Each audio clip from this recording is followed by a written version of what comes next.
before I tell you who Bill is and why we shouldn't kill him, we're not going to kill Bill tonight, I need to give you a little bit of background. Now, you might be surprised to know that I wasn't always a dog person. No, not me. I grew up with a poodle named Fuzzy, and Fuzzy hated me. Hated me, and I don't know why. I mean, I dressed her in all the best Cabbage Patch Kid clothes. What's wrong with that? Yeah, Fuzzy didn't like me. So, you know, I had a pretty dim view of dogs because Fuzzy would always just run away from me. Now, to be fair, I think Fuzzy had a pretty dim view of children, too, so we both had our reasons. But you might ask, how did I end up getting a dog? Why did I get a dog as I was an adult? And I don't really know. I think I saw a Boston Terrier on TV and just thought, if I have one of those dogs, I would never stop laughing. I mean, they're so funny looking. So I went online and did a little looking, you know, just looking. Who in the audience has ever done some just looking? I'm not the only one, right? So, can't see that slide yet. So I went online and I was just looking and I found a website called petfinder.com. Are you guys familiar with Petfinder? Yeah, Petfinder. You know, I was lucky because I may have ended up on a totally different path, but Petfinder was the first one that popped up. So I went on there and I looked for a Boston Terrier, and I found one named Ruby, and I thought, well, you know, I need a perfect Boston Terrier. I need a dog that's potty trained. I need a dog that's obedience trained. I need a dog that gets me a beer out of the fridge. I need the perfect dog. I bet Clementine could do it, couldn't she? Anyway, so I called the rescue. The rescue said, this dog's a puppy mill dog. And I was like, what's that? And I said, well, she's cute. She needs a home. So let me talk to my husband. So I talked to my husband and I said, Dylan, could we get a dog? And you know what he said? No dogs. No dogs. So, but by then, I heard of this thing called fostering, where foster homes take in dogs and they keep the dogs till the dogs find the perfect forever home. And all the forever homes look like that, right? They all have big dogs. So I called the rescue back and I said, well, you know, what do you think? Could we foster? My husband doesn't like commitment. He doesn't want to do that. So the rescue said, I think the exact words were, honey, if your husband doesn't want a dog, he doesn't want to foster. Because you don't know what you're going to get. Some of you out there, you know what I'm talking about, right? So I was sad. I was very sad. And within 2 weeks, we had our first foster dog. This was Dozer, and Dozer was a mess. This dog, he had a bad eye, he had an ear infection, he said he had kennel cough, he had a broken spine, he had a broken I don't know, everything was broken. He was a mess, but he was potty trained. So that was good. He was potty trained, and he was very, very sweet, and we had a wonderful 5 days with him. And then a family came and adopted him, and their 2 little children had saved up all their allowance to get a dog. So sweet. So Dozer went home with them, and I went shopping with the real estate agent to get a bigger house so I could foster more dogs.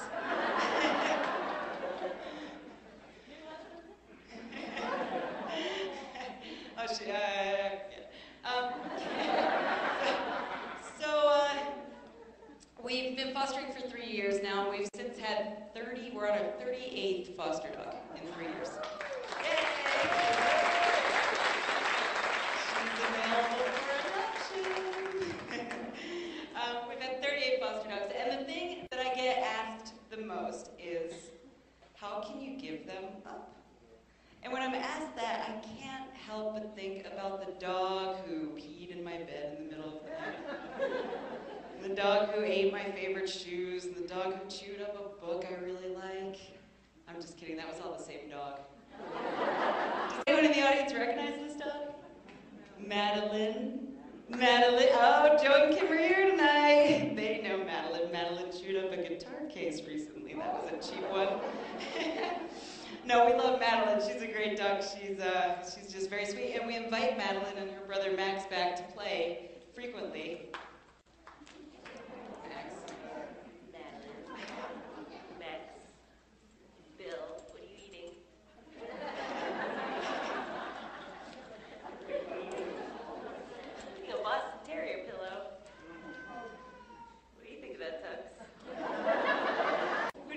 ringleader in that one. So we have so much fun with our foster dogs. We have a great time. We especially have fun with,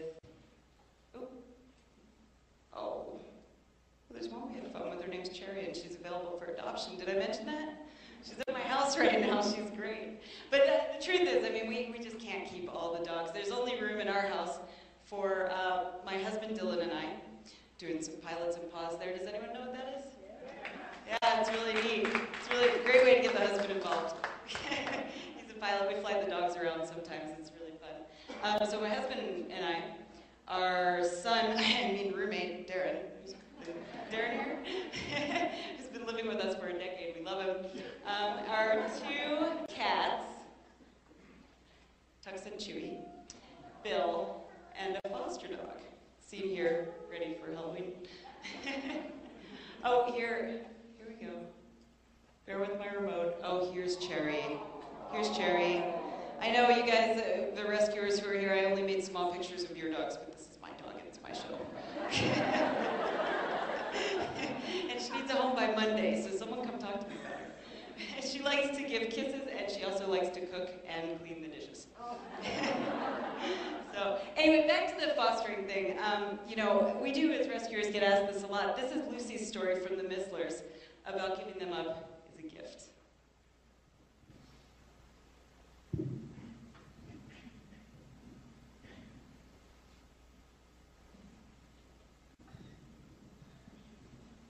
Bob and I are retired school teachers and are currently on foster dogs number 78 and 79.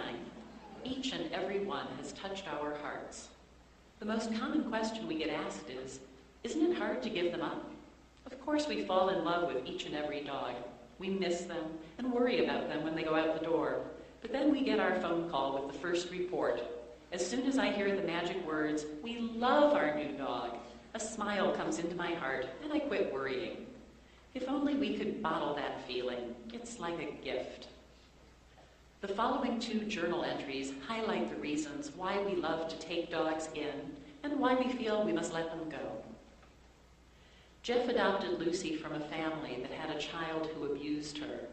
When Jeff had a child of his own, he had to rehome Lucy because she couldn't get over her fear of children. He writes, I made this entry with a heavy heart. It's been 4.5 years since she became part of our family, and tonight is the last night that Lucy will be with us. Tomorrow, we journey to Michigan to surrender her to the Great Lakes Golden Retriever Rescue. Diane and Bob will foster her until they can find her a suitable home. I hope it doesn't take too long, because Lucy deserves to be somewhere where she can lead a relaxing life. That place used to be here, but since the birth of my daughter, Lucy has lived in her own little hell. It is clear that she's fearful of Hallie. I don't know what happened to her when she was at her first home, but it was not good. When she's not fearful, she is the best dog. She listens, she's smart, she's sweet, and she loves affection. Outside of my wife and daughter, she and her sister, Sadie, are my best friends. I love having them with me when I run. I especially enjoy watching them run off leash. It is magical for me. I feel as if I'm taking a family member and giving her away tomorrow. And I miss many things about her. I miss to feel her fur. She has the softest coat. I miss her unique, sweet dog smell. I miss her coming to me in the middle of the night to have her head rubbed and then going back to sleep under the bed. I miss having her lie on the floor in the basement as I do laundry. I miss her stealing clothes or shoes and carrying them all over the house. They usually end up under the bed. I miss her playfulness. She loves to run and play in the backyard, and especially likes to catch the frisbee. All that being said, she needs to go to a place where there are no children, a place where she can run, play, and not be fearful of her surroundings. She needs to remain active. I believe Diane is going to do everything in her power to put her in a forever home. Lucy's led a challenging life, and I want her to go somewhere and live out her life in peace. Lucy, I will miss you dearly. Deep down, I know you will be better off away from here. Life is just too stressful for you. I hope you end up in a place that makes you happier than you were here these last few years. As I end this entry, she's walking around the house with a pair of socks in her mouth. So typical. From Lucy's new forever family. Dear Lucy, it's hard to imagine, but only a month and a half ago, we were complete strangers. You were the smiling, furry face plastered on the pet finding website. You were a couple ominous paragraphs that spoke to Mom and made her announce, I think this is the right dog. I think she needs us just like we need her. We were the mismatched, nervous group that came to see you at Diane's house. We were the ones who fed you carrots and silently prayed that you would like us. And then something magical happened. You became the newest member of our family. Seemingly overnight, you filled our lives with energy and love. And walks, lots of walks. Whether it's a romp in the backyard with your partially deflated pink ball or cuddling on the couch, you attack each moment with a passion for life that is entirely infectious. You manage to remind us of the importance of finding joy in the little things, like chewing on a well-loved frisbee or touching noses with the neighbor's cat. And you do it all with that wide grin on your face. Lucy, we know it hasn't been an easy adaptation for you. 4 homes in 5 years is something that no dog should go through. Your sad eyes and little quirks are evidence of just what kind of things you've been through. We might not always understand your oddities, but we understand your needs, and we are all committed to giving you the home that you deserve. There isn't much left to say, Lucy, except thank you. Thank you for choosing us as your family. Thank you for loving us with your big furry heart. Thank you for all the wet, slobbery kisses and spontaneous high fives that make us smile.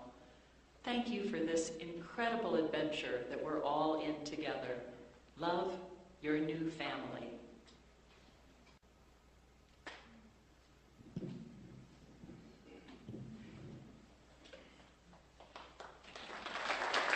Great story.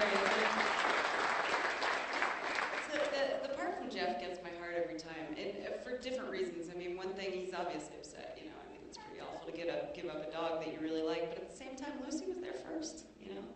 I mean, at least he called rescue.